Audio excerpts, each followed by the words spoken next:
Welcome to the show, Nick. Fantastic to be here, Tom. Thank you. Where in the world are you, Nick? I know you're in Asia, but which part today? I'm in Singapore today. I divide my time actually otherwise between Singapore, Malaysia, and Indonesia. Fantastic. And I've done the introductions mentions your business and what you're developing with the EGN. I wanted to get the letters right. So the Executive Global Network. Obviously, it's a really interesting business that you've created, and I think a much needed business. Obviously, that stemmed from your own personal experience um, in executive loneliness, and that's what we'll get into today. Nick, tell us a little bit about the business that you're running and that you're taking across Asia. I'm fascinated by it. Yes, it'd be my pleasure, Tom. So basically, my background otherwise is in the corporate world myself, working in various quite senior roles and in various countries, including a stint in Australia when I lived there and worked in Brisbane. So basically, after that, I left the corporate world about 8 years ago now and running these confidential peer groups for senior executives and business owners. So what we are doing is basically we're creating this safe space where the leaders don't have any of their colleagues inside. They don't have a competitor. Everyone signed a non-disclosure agreement. And so they feel that they are in a safe place where they can open up and dare to be vulnerable about the day-to-day challenges that they're facing in the workplace.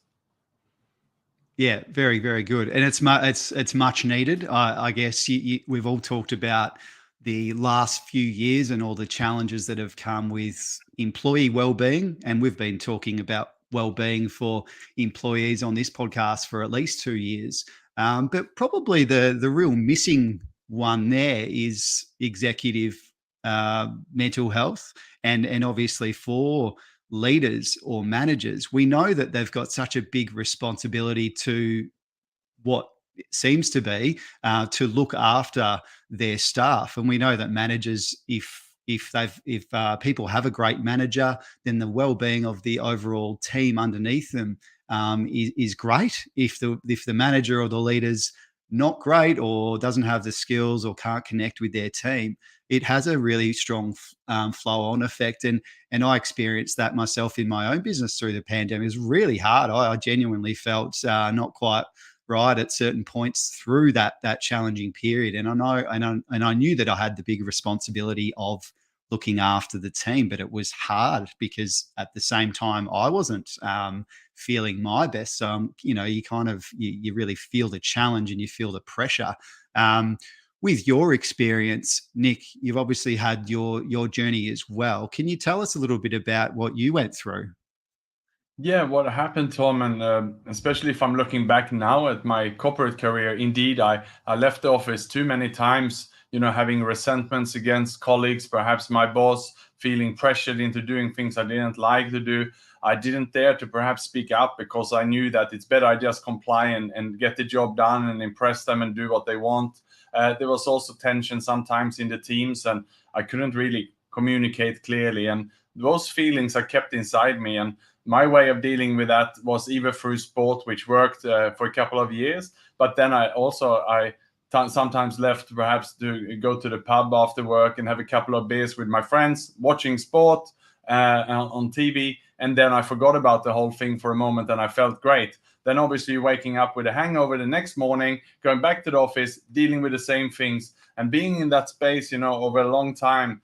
Eventually you find yourself in a chronic isolation, and you start to get anxiety about it to the breaking point. And that's what happened to me. And sadly, it went too far to the point where I resigned from a really great job where I was doing good results just because I didn't talk to the people inside my office about it. When I resigned, they were quite shocked. They said, "You're delivering well. Can we move you to another location?" But I was all switched off and I was burnt out. So the point is that if I would have spoken up or had the tools to know how to speak up in the workplace, this might have been solved. And also, if I would have had a support network then outside, a coach, a mentor, or some network like the one I'm running now, where I would have spoken about this, someone would have helped me to go through this. But the issue is, and typically as senior executive, we're trying to go through this by ourselves, and that's not the way to do it. Yeah, that's right. And I mentioned that pressure, or that feeling of pressure, because the responsibility at that level is obviously greater, and you do have a sense of duty to look after, the wider team, and it's kind of that idea of leaders eat last kind of mentality. Sometimes, yeah, to the detriment of the individual that is the leader. Do you think, I guess through your network, you've no doubt chatted and connected with so many executives in the same boat. I'm assuming you've got a good inside knowledge of what the stats are around this, and also if like the key insights of executives from a health point of view, especially probably after the last couple of years. Is there anything you could share from the network, and maybe any data that you might have around that? Yeah, certainly, Tom. And I mean, since I then started to set this up about 8 years ago, I have grown myself. And as I've been joining, hundreds and hundreds of these confidential meetings, I cannot share the exact details of the outcome now. But what I could hear over time in these meetings was the same thing. This, that, the isolation, the huge pressure on their own shoulders, not knowing who to turn to ask for help, and not daring to open up inside the company. So in 2019, I decided then to do a survey. I decided to survey senior executives here in Southeast Asia. And I can share with you and the listeners today a couple of those insights, because a couple are quite remarkable. And the first question we asked them was, are you feeling lonely in your workplace even now or from time to time? And 30% actually said yes. And that is quite in line with the global numbers. I also looked up in various countries in the Western world. So that's in line. Then I went back, though, in 2020 during the pandemic to the same group of people and asking how they felt then. Do you feel isolated from your colleagues? It had doubled. No surprise, right? So 60%. And Mm. this is the issue then, that, then that's what we've gone through. And if people didn't during this pandemic perhaps find a group to feel where they belong, working with a coach or a mentor, or working with an organization to solve these issues, that means that perhaps we tried again to be the strong leader and just go through this. I'm strong enough, I'm paid to do this, and we are pushing through. And that's why, that's where we find ourselves in now, Tom. And then I just want to share one more insight here.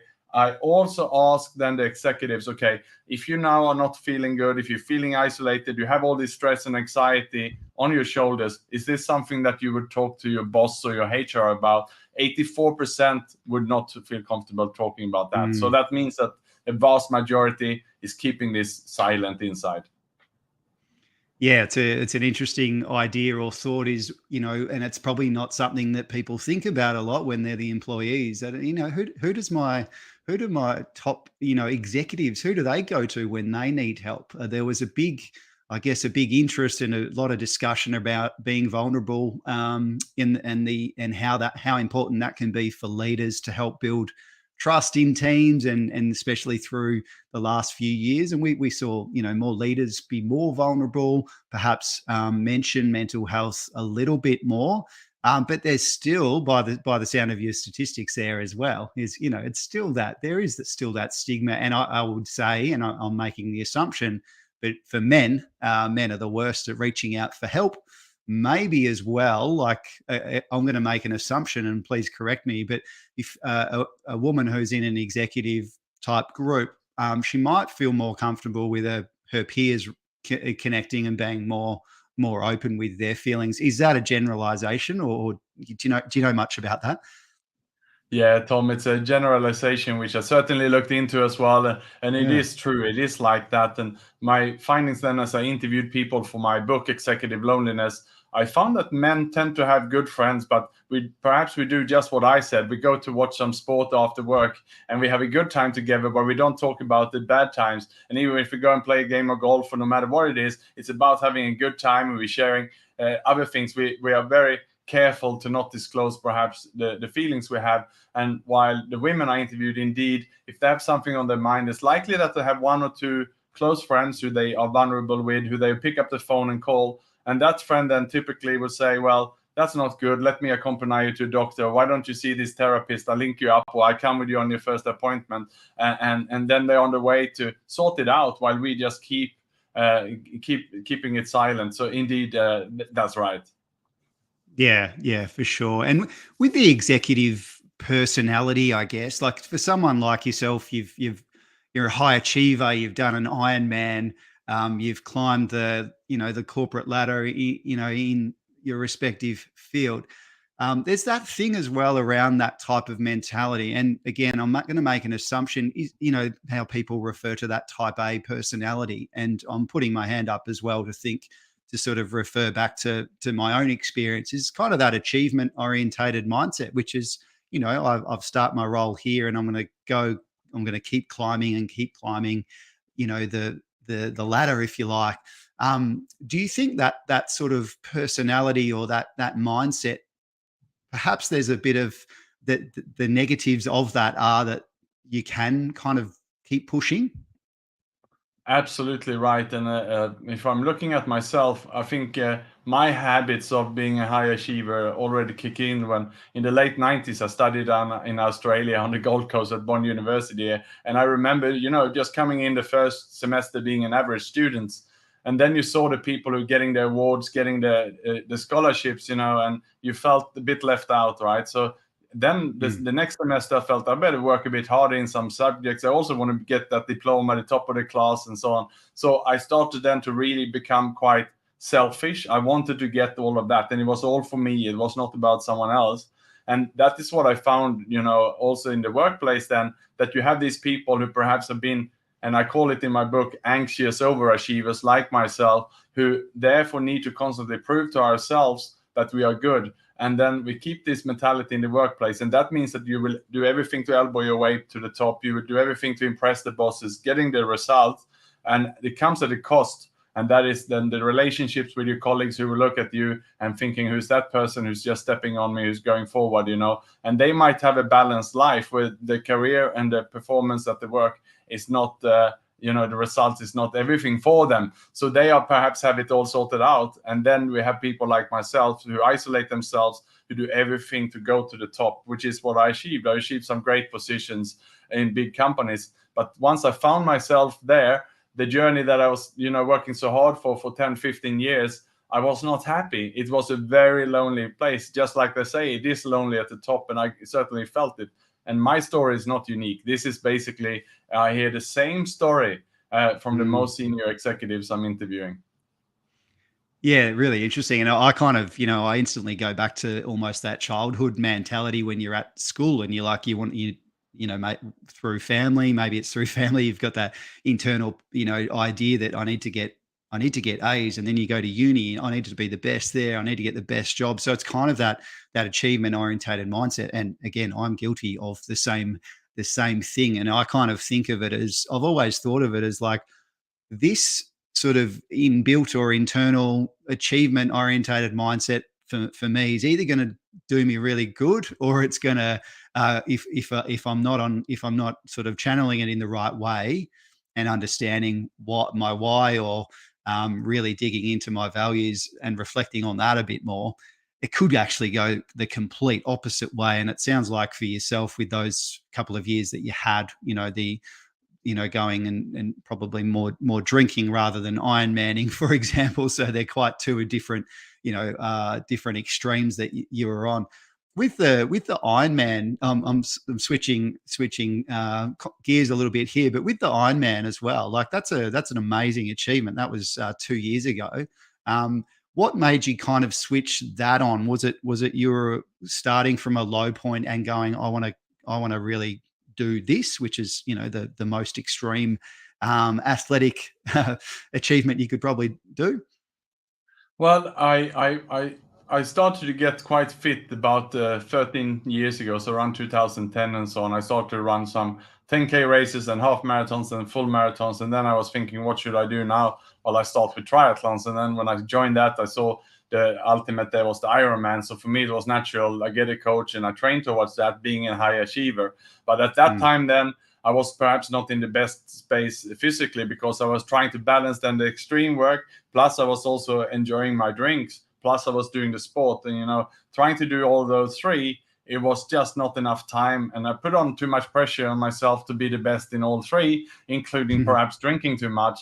and then something had to give. So as you said, having that mindset of being the best and working hard is good when everything is working in life. But what happened then a couple of years ago, I went through some challenging times there, including a divorce, which then led to my resignation of the work of my company. And then I had to move country as a result of that. I lost my finances. And when that happened, when I didn't have everything in order, I lost my control. And then that's when I stopped exercising and I started to drink too much. And it was only when I started coming to recovery in 2018, when I removed the drinking and I become, deflated my ego. That's when I started to really enjoy the sport. And these days, I realized that it's better to have a sort of a healthy addiction where you are eating well, sleeping well, and exercising, rather than perhaps spending too much time in the bar. Absolutely, yeah. Thanks for sharing that. It's almost like a three-legged stool, isn't it? Your nutrition, your sleep, and your exercise. And if one of them's not quite right, the stool falls over. I've used that analogy a few times, and I think as well with just staying healthy as well in from a physical perspective, no doubt through repetition and really ensuring that we're staying on those healthy habits for the long term as well, not just for a year. It needs to be like a daily or weekly sort of habit of it. There's so many benefits and so much, I guess, science and evidence around how that impacts our mental state and how that can keep us centered and clearer, with our thinking and cognition overall. Nick, going back to executive loneliness, and I guess your network, you've got so much. You'd have so many great insights, and it's a very smart idea because, as I said, it's really tricky for people that are running businesses to have those people that they can connect with.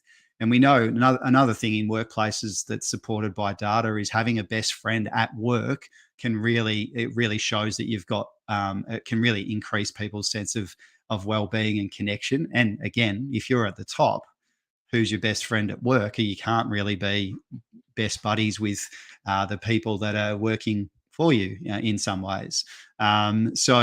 So yeah, in terms of your book, obviously you've written a fantastic book. It's a bestseller as well, and you break down, I guess, some of the key ideas around how to overcome isolation, stress, anxiety, and depression in the business world. I'm wondering if we can touch on what some of those ideas are and how you've connected those ideas together as being the key ideas for looking after loneliness. Yeah, certainly, Tom. And what happened then in 2018 when I hit rock bottom, and when I then was outside of work, I had gone through a divorce, and I was drinking too much. I didn't know really where I was home. I didn't know where I was going, and I really hit rock bottom then. And that's when I started. Finally, I gave up. I hit that gift of desperation, and I realized that I need to get my life in order. I went to see a doctor, and of course, I had even to be hospitalized at that time. That's how poor my health was. The next thing I had to do was to basically admit to myself that at that stage I had an alcohol addiction problem. And the huge stigma about admitting that in this society where it's alcohol everywhere and it's so normalized in work was very, very difficult for me. But I came to that realization, and I then joined a support group for other problem drinkers. And as soon as I came in there and I heard others then talking about, that, oh, I went through that, something like that 3 years ago. I also went through that 10 years ago. And now my life is like this. Suddenly I realized a few things. One was that I was not alone. Secondly, I could start to feel hope. Well, this is just a temporary phase I'm in now. If I just hang in here and I go through this, I will come better out. I could understand that from the first day in that room. And that's why I stick to it. And I just kept coming back and working on improving myself. And what happens is, in most of these recovery programs, there's a 12-step program. It doesn't matter if it's shopping, overeating, gambling, or alcohol or drugs. It's something those recovery programs is there for everyone. So and that was my gift. And what I want to share here was that while it's 12 steps there, I basically, as I went through them, I also really took my diary. I wrote down things. And what is then the 5 steps that I have in my book is basically a summary of what really helped me to connect with myself and connect with others. And why I'm sharing that with you and the listeners today, Tom, is that you don't have to go as low as I did. You don't have to pick up an alcohol problem to sort yourself out. Grab it before things get too bad, and that's why I'm happy to share those 5 steps with you.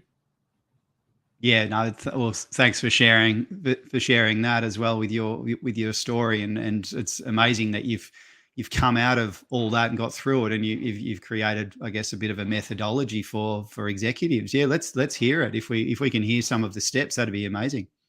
Yeah, sure. And the first thing I was asked then when I came in there to ask for help was to take stock. And if you think of yourself as a shop owner, you would do stock take once a month, once a quarter, once every year, where you look at your inventory. But how often do we do this as human beings? And that was the first. I was getting a sponsor, who was supporting me through this. And you can do this with a coach, a mentor. You can do it by yourself, or someone who is accountable to you would be good. And it can be on a pen and paper or a spreadsheet where you just write down everything and be completely honest with yourself.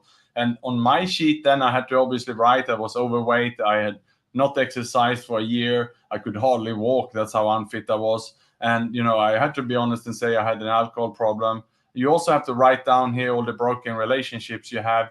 And in my case, I wrote down that I was not communicating with my sister. I had issues. I had also a credit card debt that was not paid. I had to write down the bank and all these kind of issues. It goes into that list and that inventory. So that was the first time in my life I was asked to do that. And that's a painful process, but it had to be down on paper. So it's confronting the brutal facts. I'd imagine that would have been confronting, however, probably helpful as well to refer back to as you work through the different steps of the recovery. Yeah, very interesting. And from there's more to the process.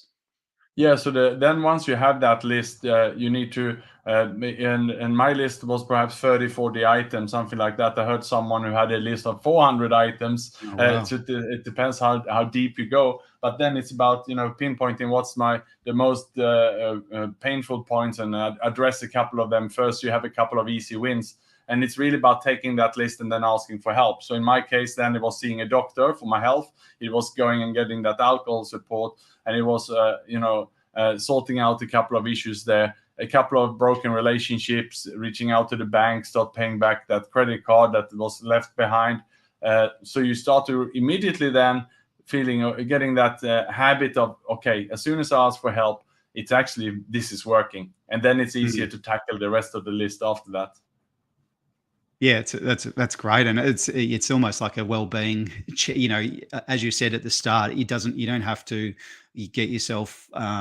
You can start doing this at any point in time. It feels like a really good well-being check-in as well tool and strategy, similar to how you might work a problem list up through maybe in a work setting where you come up with your top problems and then you try and identify the first couple and then work on those and get the easier ones done quickly. Very interesting, Nick. And from there, is it about, I guess, from asking for help? Is it then going into a bit more action from there? Yeah. So what I believe, before we can really, sort out the external, we need to sort out ourselves, and it's about getting healthy. And it is the basics about sleeping right, recovering well, eating well, and exercise. And most people, including myself, couldn't sort that out by myself. So I needed to get a fitness coach or a life coach somehow who could patch the whole program together for me, getting some wearable devices with a heart rate monitor, starting to tracking it, because here it was baby steps for me. And the first thing was basically walking just 4 kilometers a day, and then increasing that. After a month, I started to cycle and getting myself back into, because here I was, I had done Ironmans before, I done marathons, but I lost all my fitness here.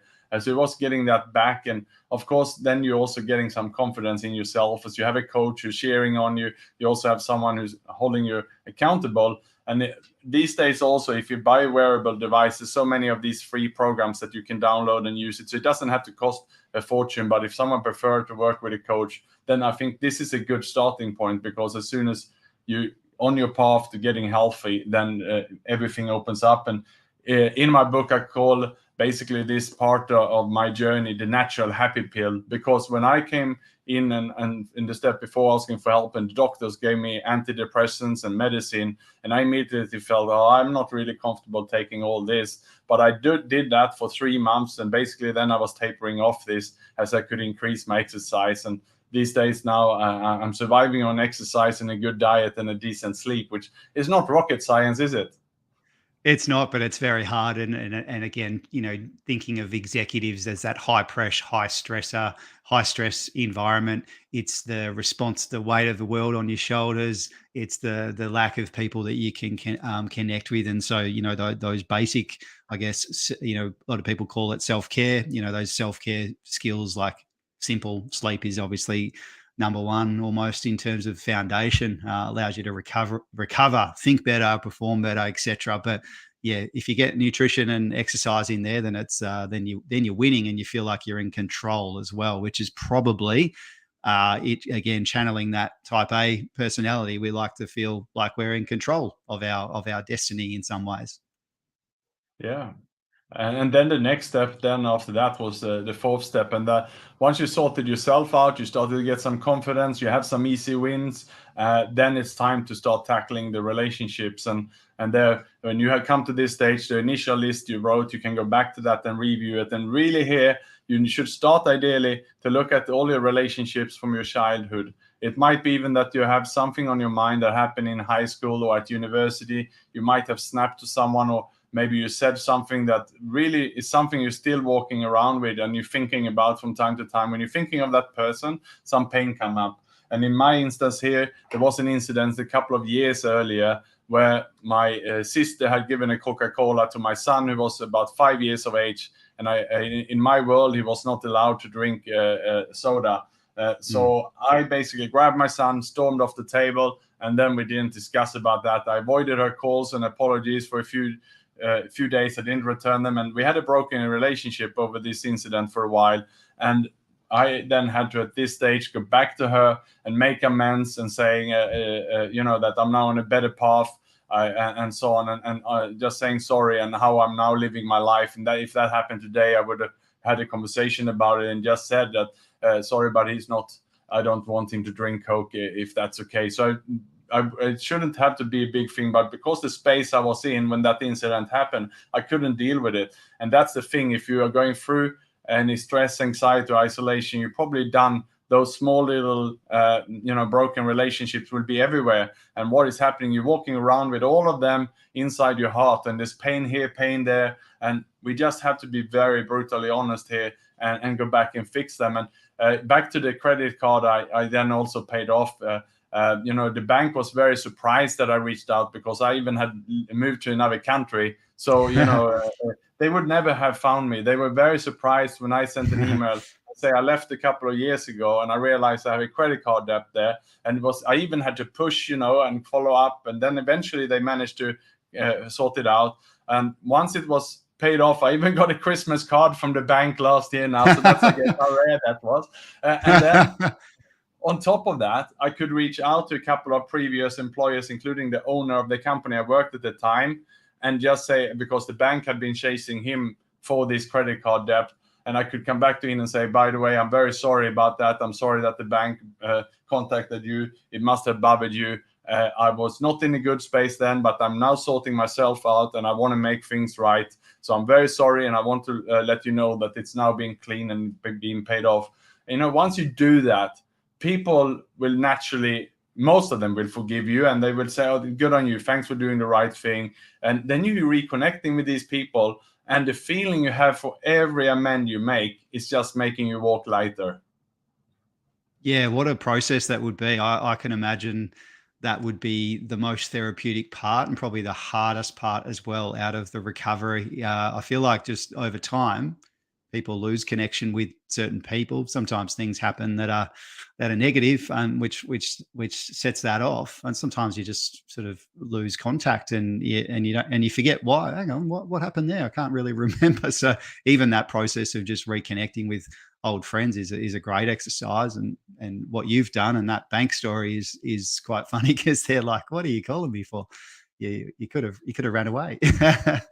Love it. Exactly. And Tom, just to add to that, a lot of this is in the workplace. And I think if everyone thinking about all the listeners Yes. thinking about their workplace, there will be jobs they walked off. Perhaps they've been terminated from companies. They walk around with these resentments. And I had to clean this up. I had been terminated. I had resigned. And I had left companies in not the best handover. I had to go back here and clean all of this up. And once this is clean and it's done, and I've gone over these steps now 3 times over and over. And every time I'm trying to be more honest, go more deeper. And so this is an ongoing process. But my point is, I now reach a stage where I'm doing this on a day-to-day basis. So I'm trying before I'm going to bed, think, was it something I said today? Did I send a message or an email to a colleague that was not right? Then I'm trying to send a correction message right away saying, sorry, that message was not right. Let me give you a call tomorrow. So you're constantly then aware about what you're doing. And then you fall asleep and you have a good night's sleep. So that's the first step then, that you catch yourself daily. But I'm trying to do it now instantly. You constantly, as soon as you said something, you snapped or you did something, try to grab yourself, immediately get it right. And then you're living a life where you don't walk around with resentments. Yeah, perfect. And I think, talking loneliness here as well, just maintaining those relationships. I really love that idea of sort of checking yourself at the end of the day, because I feel like that's something I could benefit from, where you send a quick email. It probably doesn't come across as great, even though you're not feeling nasty in doing it. The context perhaps isn't received that well. So yeah, that's also a great exercise and a great tip for some executives that are listening.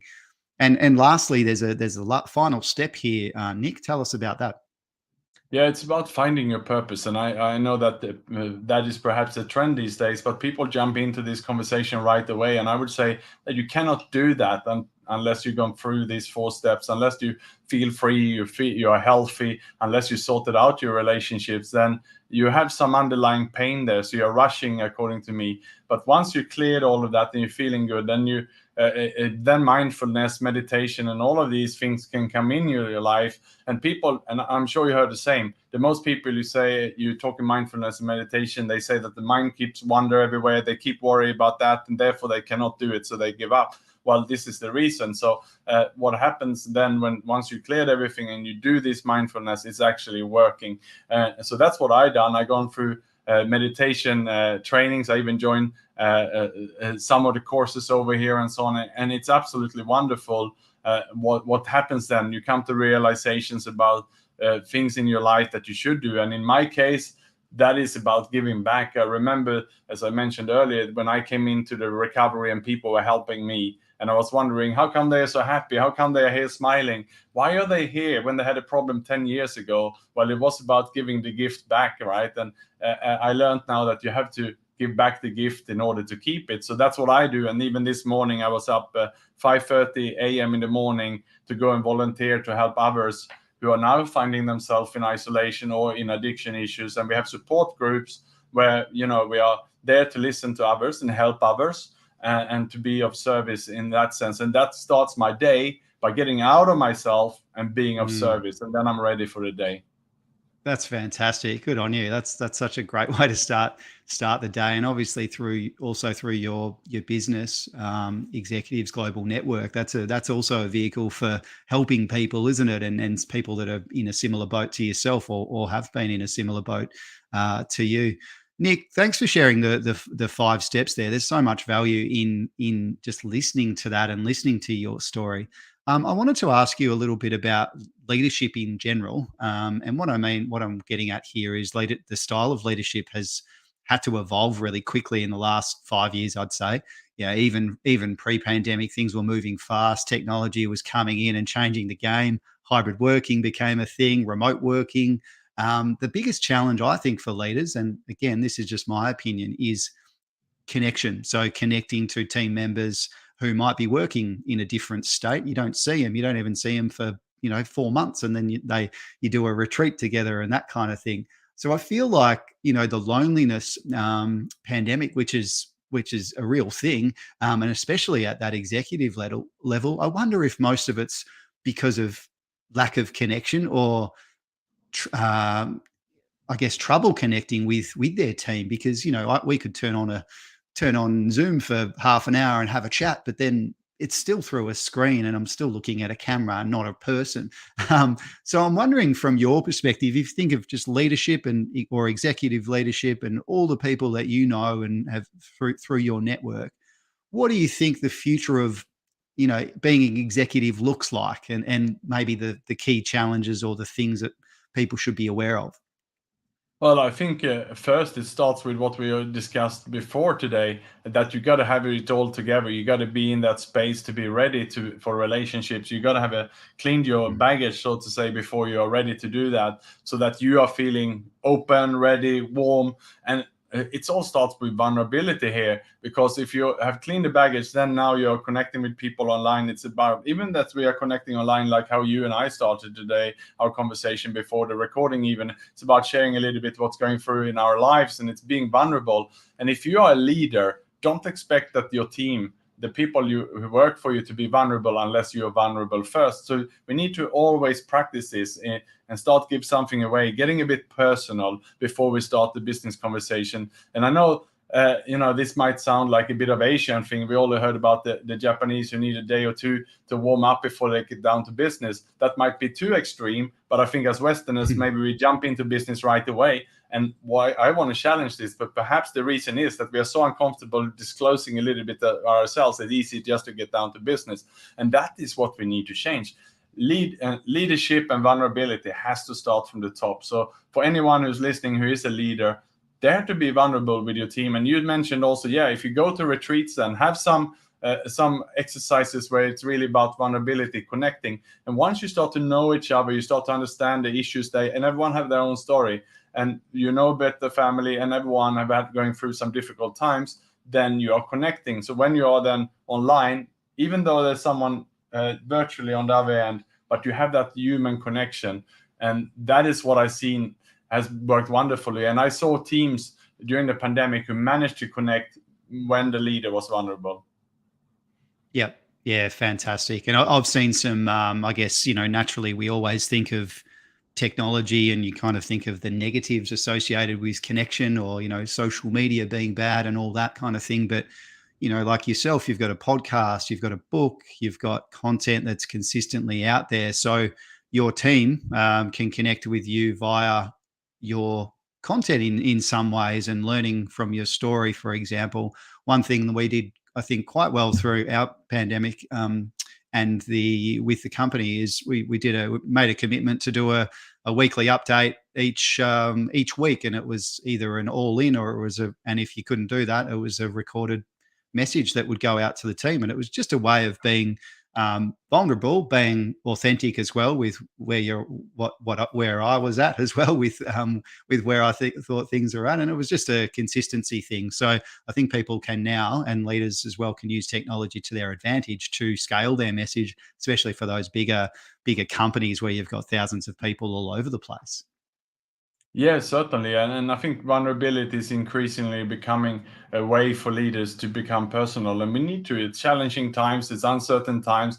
And a vulnerable leader is a much stronger leader, more authentic. People can connect with that person. And that's what's happening now when I'm speaking with people, Tom. And even if I'm interviewing someone for a job with my company, I'm sending them a copy of the book first. And so when we start the conversation, they already know my darkest secrets. They know when I hit rock bottom. They know I've been hospitalized for alcoholism. I mean, you cannot open up much more than that. And there was even one person I interviewed for a job who actually admitted to me in the job interview that he had committed suicide attempts twice in his life, and that is not very common for a first interview, that someone would say that they would not been hired. I hired a guy because of that. And you can imagine the vulnerability and the openness that we can have. If that's how deep you go on a job interview, nothing now will be off the table to say how you feel about things. Absolutely. Yeah, well, that's a great example there.